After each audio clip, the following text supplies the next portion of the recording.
আছি। আমি ছোট্ট আমার একটি প্রেমের কবিতা আমার নিজের জীবনের রঙে আমি পাঠিয়েছিলাম, ম্যাম গ্রহণ করেছেন, ধন্যবাদ। একদম ছোট্ট কবিতা আমি পড়ে আপনাদের শোনানোর চেষ্টা করছি। কবিতার নাম হচ্ছে আবদার, কলমে পবিত্র বিশ্বাস। ওগো আমার প্রিয়া, আমাকে দূরে সরিয়ে দিও না, রাখো আরেকটু তোমার কাছে জ্যোৎস্না ভেজা এই রাতে।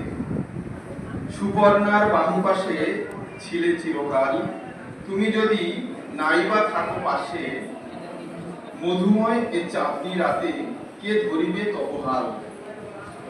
চলিবে না নৌকা তটিনীর বুকে, মাঝি শুধু করিবে ঠাকুরদাস, না পেয়ে তোমার বাহুবাস। এই জ্যোৎস্না ভেজা রাতে আমাকে আর সরিয়ে দিও না প্রিয়া, রাখো তোমার কাছে। নমস্কার।